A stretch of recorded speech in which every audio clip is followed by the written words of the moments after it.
Hello, I'm Dr. Rostenberg, and I want to personally thank you for checking out my YouTube channel. Stay tuned at the end of the video, and I will give my recipe for your healing process. Now, I wish we could achieve our results with just diet and lifestyle alone, but supplements really do make the difference. And to help you with that, you'll have an opportunity to order supplements at a discounted rate. We'll see you then.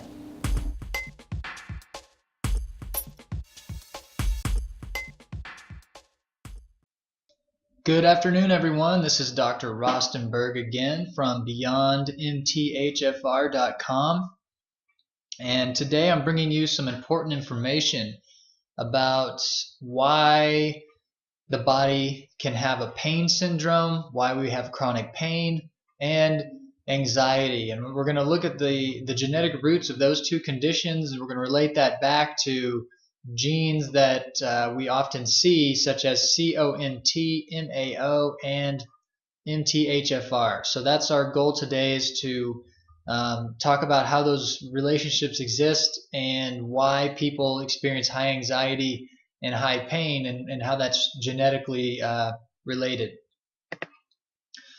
Like all things in the body, the dopamine levels, your adrenaline levels, your hormone levels, your blood pressure, your temperature, everything exists on a bell curve. There is, or sometimes it's called an inverted U, okay? But basically it's a bell curve, and you have this optimum range of function in the middle. This is our goal. Regardless of what disease we have, regardless of what our challenge is in life, we're trying to put ourselves in this sweet spot where we don't have a deficiency, we don't have an excess. Health is not found at the extremes. So along those lines, I'm just going to touch on this real quickly, that low dopamine is really common in our society, and it may be common in your life as well. And what you're going to notice is that people's mood changes when they don't eat. If they eat real sugary foods, they get high and they're hyperactive. They're sort of overly active with too much dopamine, and as their blood sugar drops again, then their dopamine crashes. And so this is the essence behind eating, high carbohydrate breakfast. You feel good for a little while, big glass of orange juice, some oatmeal, wham, you're feeling great. A couple hours later, you're feeling terrible. Now you have cravings again, so you go for more processed food, more donuts, more stimulants, more coffee, more energy drinks, etc. And that process plays out on and on and on, millions of times a day all over our country. So it's really not a good thing to be on this feast or famine bandwagon, because you keep you're low and then you're high and you're low and you're high. So our goal always with these body functions, with physiology, is to be in the optimum level. So low dopamine, it's behind addictions, it's behind cravings, it's behind mood changes when you don't eat. Your body's just expressing different brain functions as your dopamine levels drop, and you'll basically do anything to raise your dopamine. So if your dopamine is really low, you may have more of an addictive behavior pattern, and then you may get up, people with chronic low dopamine may end up using drugs or substance abuse, and what they're trying to do is self-medicate by raising dopamine. And there's obviously a much better way. And on the high end of dopamine and adrenaline, I'm using those terms interchangeable here today. Dopamine and adrenaline are basically both going to get metabolized by COMT, and so they're both going to be affected by these genes. But high dopamine is related to schizophrenia, anxiety, rapid heartbeat, fluttering heartbeat, pounding heartbeat, high blood pressure, inability to sleep, being paranoid, chronic pain. This is why people who abuse, let's say, too much marijuana, that's been in the news lately. So THC, like all drugs, boosts your dopamine. And elevating your dopamine can lead to elevated adrenaline. And so, people who are chronically, self-medicating with marijuana, they may have issues with anxiety and paranoia, which is sort of associated with that group of people, or that drug effect anyway. And so here's the reason why. It's driving, just knocking people off the high end of the bell curve, and then they get these symptoms. So stuff to keep in mind as we move forward today. The real SNPs of concern are the COMT gene, the MAOA, and the MTHFR. And this is pulled out of Sterling's app, the report from MTHFRsupport.com. It's easy to read, and it's kind of the one we reference as the best. But you can see that when there's yellow or red, there's a dysfunction in that system. It's not always the case, but on all of these genes, the red or yellow means it's going slower than it normally should. MTHFR plays a role in pain and anxiety as well, and the connection there is going to be through the aspect of overmethylation. So when you have a situation where someone's willingly or unwillingly getting exposed to too much folate, they're taking too many supplements. Sometimes a gut infection can cause really high levels of folate. They can cause overmethylation. I mean, we've documented that in other videos. But regardless of the cause, the overmethylation basically drives the folate cycle too fast, and you end up producing excess BH4, and you basically produce way too much serotonin and dopamine, which, as we'll find out, is going to cause way too much adrenaline, leading to pain and anxiety. Okay, so the moral of the story today is the cause of pain, the cause of anxiety can be traced back to inappropriate levels of catecholamines and the genes that are responsible for breaking them down. And I'm going to walk you through that here right now. So if you want to find out if an individual, maybe you, maybe a family member, has too much catecholamine activity, too much adrenaline in their brain, just ask them how they're sleeping. If they're laying awake for 3 hours before they can fall asleep every night and their mind is racing and thinking about everything in the world but actually going to sleep, then you're looking at someone with way too much adrenaline in their brain. The side effect of adrenaline on our central nervous system is that it causes hyperarousal. It'll arouse you. It will wake you up. People that are waking up in the middle of the night to go to the bathroom or for blood sugar reasons, or blood sugar's dropping, they always wake up between 3:30 and 4 every night. Well, the reason you're waking up is when your blood sugar drops, your adrenaline gets elevated, and voila, you're no longer sleeping and you typically have to go to the bathroom. So these are patterns we see. Look at the opposite pattern. Look at a narcoleptic who can fall asleep anywhere. Looking at their chemistry, you're going to find that they don't have really any adrenaline at all in their brain, and it's dropping too quickly, and that's shutting them down. They're able to fall asleep anywhere. So on one end you have narcolepsy, on the other end you have insomnia, and you're going to have two different levels of adrenaline in that body. Okay, so high adrenaline is poor sleep. High adrenaline also increases tingling, burning, numbness, like in both hands and both feet, strange sensations throughout your body, and it also causes transient memory loss and depression. And we know this because studies like the one I'm showing you was looking at firefighters who have a stressful job, and many of you listening out there also experience stress like we all do. And we react to stress differently, and part of the point of this video and the work we're doing is to show that your genetics determine whether stress is a mild thing for you or a really huge toxic blast for you. And you need to know, which person you are so you can make the changes in your life to, moderate that effect. It's not stress that makes us sick, guys. It's how we react to it. All right? And if you don't break down your adrenaline very fast, you're going to react to stress in a negative way. So this was a study that said basically the firefighters that have tingling, burning sensations in the extremities, toes, hands, arms, legs, numbness, paresthesias, and poor memory, brain fog episodes for a few hours at a time, and depression, that group of people had about double the levels of plasma, epinephrine, and norepinephrine, but basically the dopamine level was unchanged. So I would interpret that as saying, they're producing adrenaline like everybody else, they're just not breaking it down very fast, and we're going to explain why. Now, it's not just dopamine and adrenaline that's the problem. High serotonin can also cause high catecholamines. So going back to this slide real quick, you can see that overmethylation drives both serotonin and dopamine higher, and here's your reference for showing that high serotonin stimulates the adrenal axis, which ultimately leads to an increase in adrenal hormones, cortisol and epinephrine. So it's not just dopamine, it's serotonin and dopamine causing this problem. And then again, if you have a situation where you don't break down your neurotransmitters of stress, your epinephrine and your norepinephrine, if you don't break those down, you're going to have higher cortisol, okay? It's all about like a snowball effect. The more stress hormones you have in neurotransmitter form, the odds are that you'll have higher stress hormones in the form of the glucocorticoid, the steroid form.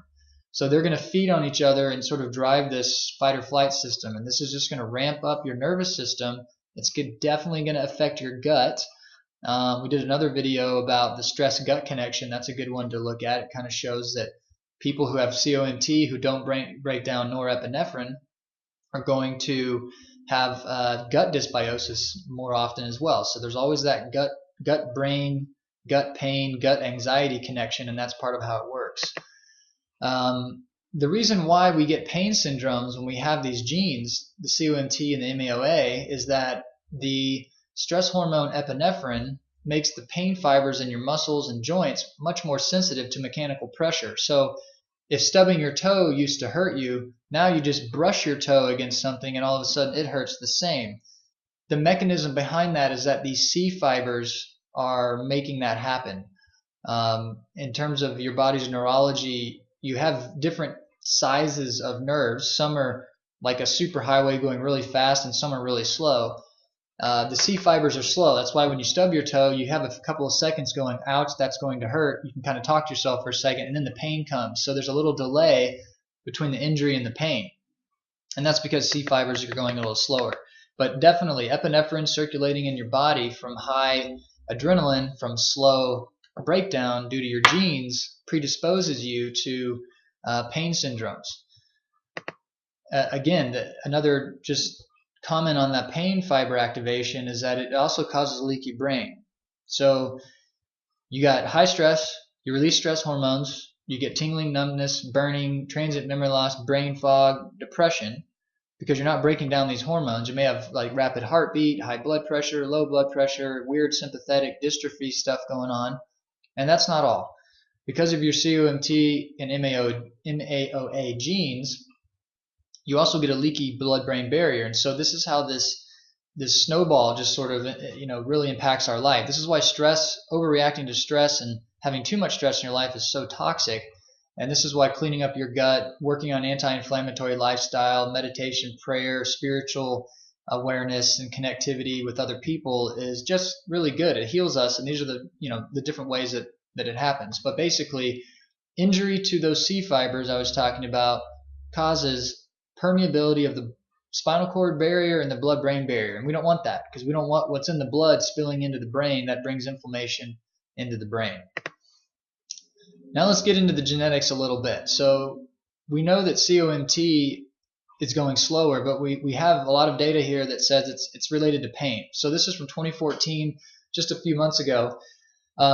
People with chronic pain definitely have an upregulation of these pain fibers. They're extra sensitive to pain, like I just showed you, but they have too much epinephrine in their bloodstream because they're not very good at breaking it down. It's essentially that's it in a nutshell. And this says the same. COMT metabolizes stress hormones, contributes to pain in humans and animals. There you go. Patients with abnormal pain have a problem with their COMT function. Well, those of us in the methylation world have known that for a while, and that's just good, confirmation. Here's another study from 2006, looked at 3 different types of people. The big white bar are people who don't have a lot of pain, low pain threshold, average pain threshold, and high. And remember, I told you the high pain threshold comes from adrenaline upregulating these fibers. So the more adrenaline you have, the higher your pain threshold. You're going to feel a pain much more often. Okay, so the people with the HPS, the high pain syndrome people, they showed a 25 to 18-fold reduction in COMT speed. So this is a really slowed down COMT system. We don't really know all the different factors that go into controlling enzyme speed. I don't know if we ever will, but you can take it to the bank that if you suffer with a lot of chronic pain, you probably are not breaking down your adrenaline very effectively, and you need to go through a process working with somebody who can help you work forward from there. I really like this slide. It shows 2 different types of people.